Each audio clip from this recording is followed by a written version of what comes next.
Yeah, thank you, Mr. Council President. One item for the Safety Committee, and that is the School Resource Officer Agreement. As we know, gun violence, particularly school gun violence, has been in the news, and it's something that affects all of us, concerns all of us, and there are no shortage of ideas and suggestions on how to make our schools safer. One way that we have discovered that will make a difference is one way that has been proven is with the school resource officer.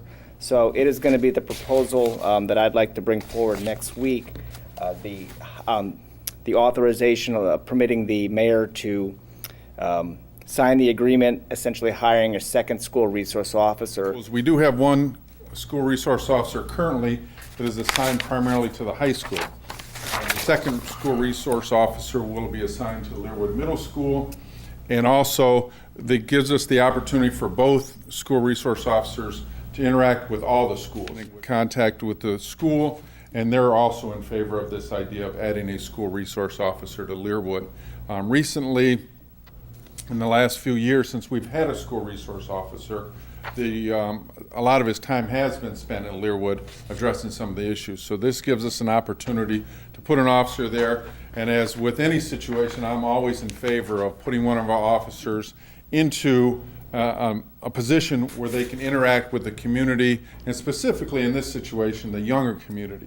And it gives us the opportunity to build a relationship at that level that will then transition into the high school. And these people are a very important part of our community, meaning these younger adults. Currently, we'll be assigning one of our current officers into this role, and we'll be hiring a new officer to replace that person that will then assume his road patrol duties that we currently have assigned to.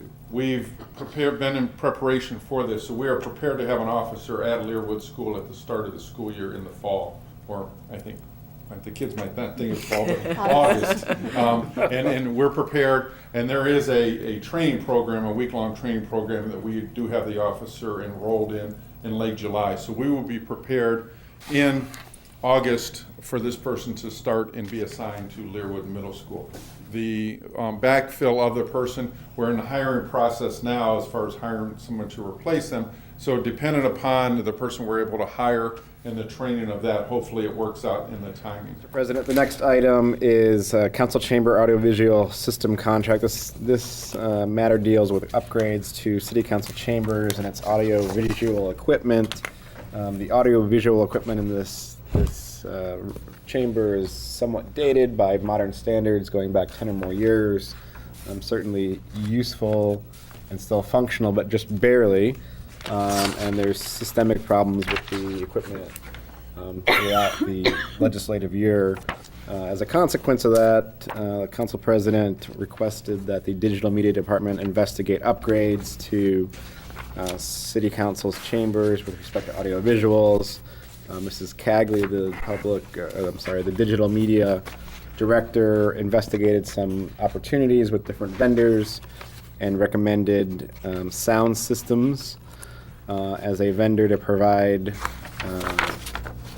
sound comm systems to provide upgrades to the chamber.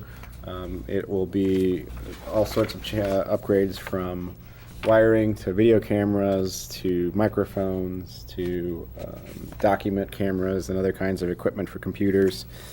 The amount that is being sought is $84,760. This is an amount that the Finance Committee has appropriated using workers' compensation funds, I believe.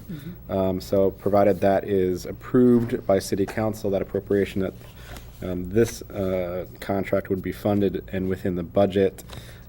Public Service Committee recommended that City Council approve this by a vote of 3-0, but with some requests to the Digital Media Department to follow up on some specific items relating to upgrades, of which the department will return any kind of that information to myself as chair, and I'll pass that along to the City Council and the Public Service Committee as it goes.